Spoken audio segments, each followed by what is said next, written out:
Nadine Guillou et Janice Perret, la mythologie égyptienne. Introduction. Le monde de l'Égypte ancienne est un univers dans lequel on pénètre par les sens. Par la vue en premier lieu, par l'émerveillement et les interrogations que suscite la plasticité émouvante des objets, des bas-reliefs et des sculptures, la diversité des supports et la richesse chromatique. Par le toucher, même s'il est interdit. Qui n'a ressenti l'envie d'effleurer furtivement les traits harmonieux du masque mortuaire du jeune Toutankhamon, de frôler du doigt la texture lisse de cette surface dorée que l'on sent appelée à redevenir chair, de caresser de la paume de la main les hippopotames bleus qui nous guettent derrière les vitrines du Louvre. Par lui, en imaginant les sons que devaient émettre les instruments de musique, luth, sistre, harpe, et en contemplant les représentations de musiciens. Par le goût auquel invitent les scènes où sont présentés à la statue d'un défunt des aliments pour l'accompagner dans son long voyage. Par le parfum, enfin, de résine d'oliban ou de térébinthe qui se dégage des fragments de récits qui nous sont parvenus.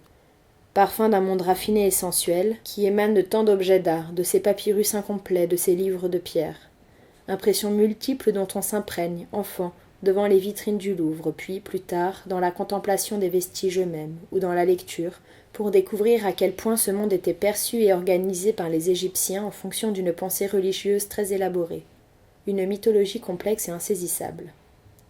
Au-delà de ces dieux à la fois étranges et familiers, à corps humain et à tête d'animal, la mythologie égyptienne est un monde mouvant, complexe, à mains égards insaisissable, dont il convient de s'imprégner à la fois par les sens et par la pensée. C'est donc par des récits mythologiques que s'ouvre cet ouvrage, des récits reprenant les principaux épisodes de la vie des dieux égyptiens. Il importe d'abord de les recevoir afin de se familiariser avec un monde si différent de celui que nous ont légué les anciens Grecs par son cadre, les personnages qui y interviennent et la formulation même des aventures qui les mettent en scène. D'apprendre tout doucement à les connaître. Ensuite seulement, on essaiera de débrouiller les chevaux d'histoire qui s'entremêlent et surgissent soudainement du silence et de la nuit pour y retourner tout aussi soudainement, laissant 1000 questions à jamais sans réponse. Ensuite seulement, on tentera de décrypter les codes qui les sous-tendent, reliant entre eux, par des fils invisibles, des récits disparates, parfois décousus, émanant d'une culture 3 fois millénaire, de trouver les clés. Si l'on considère la mythologie comme un ensemble de récits fabuleux se déroulant dans un temps révolué et dans un espace imaginaire, à l'image des mythologies grecques et romaines, assurément on sera frappé par la pauvreté et le petit nombre de ceux que nous a transmis l'Égypte ancienne. Mais si on la définit comme un ensemble de spéculations autour du divin, alors, au contraire, on sera étonné de voir combien la pensée égyptienne n'en finit pas de s'enrouler sur elle-même, pour repartir dans une direction, s'enrichissant toujours davantage. La mythologie affecte en cela la structure caractéristique de la pensée égyptienne, à l'image du flux et du reflux des eaux, ce qui se traduit, dans les textes religieux, par un double mouvement d'expansion et d'emboîtement dans l'espace et dans le temps. Il y a, par exemple, une multiplicité de façons de désigner, voire de représenter un dieu, et l'assimilation d'une divinité à une autre pourra revêtir diverses formes. Atum, dont le nom pourrait se traduire par la totalité, est le démiurge selon la théologie d'Héliopolis, l'un des sanctuaires les plus importants d'Égypte. Il se manifeste par la lumière. Il est alors Ré, le soleil.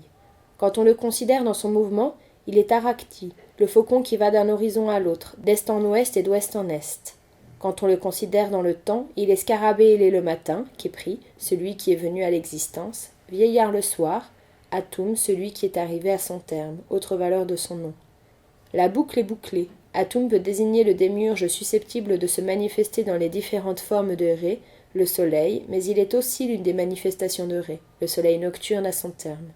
Les Égyptiens peuvent exprimer ce type de relation en qualifiant tour à tour l'un de père et l'autre de fils. Ainsi, dans le mythe de la destruction des hommes, faisant lui-même partie du mythe de la vache céleste, le démiurge est Ré, apparu au sein de l'océan primordial, le Nun, qualifié de très vieux dieu ou de plus ancien. Mais sont également présents en son sein les 8 dieux primordiaux d'Hermopolis, autre grand sanctuaire de l'Égypte. Ceux-ci sont désignés comme les pères et les mères, bien que Ré soit défini comme Dieu venu à l'existence par lui-même. Les termes père et mère expriment simplement ici une antériorité de génération et non un lien généalogique.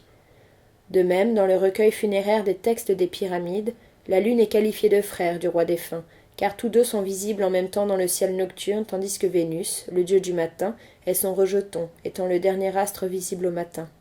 Il en est ainsi également des rapports complexes unissant Horus l'Ancien à Horus fils d'Isis. Selon la généalogie des dieux à Héliopolis, la dernière génération, mise au monde de façon sexuée, est constituée par les 5 enfants de Nout, déesse du ciel. Dans l'ordre, Osiris, Horus l'Ancien, Seth, Isis et Nephthys. Parmi eux, Osiris et Isis auront une descendance en la personne d'Horus l'Enfant, dit aussi Horus fils d'Isis. Une première série de combats pour le pouvoir va opposer Horus l'Ancien et Seth. Les deux protagonistes se battent sauvagement, Horus arrachant à Seth ses testicules, Seth arrachant à Horus son œil.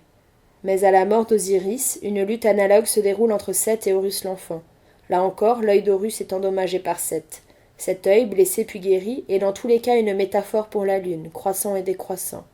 Le soleil et la lune sont en effet les deux yeux du démiurge, qui l'ouvrent et ferment, dispensant tour à tour la lumière et les ténèbres.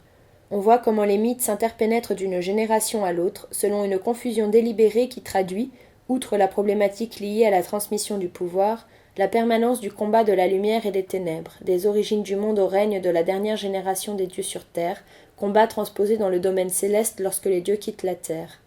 Il ne faudra donc pas s'étonner que bien qu'enfant, voire pas encore né, Horus, fils d'Isis, participe aux funérailles de son père. Il le doit, car c'est le geste indispensable du fils pour recueillir l'héritage. Le détail de la naissance d'Horus est d'ailleurs extrêmement confus chez Plutarque, pourtant très précis et exhaustif dans sa relation du mythe d'Osiris, car de telles incohérences étaient totalement incompréhensibles pour un esprit grec, de même que ces dieux mi-hommes mi-animaux, abolissant la distance entre les règnes et s'appropriant ainsi l'espace.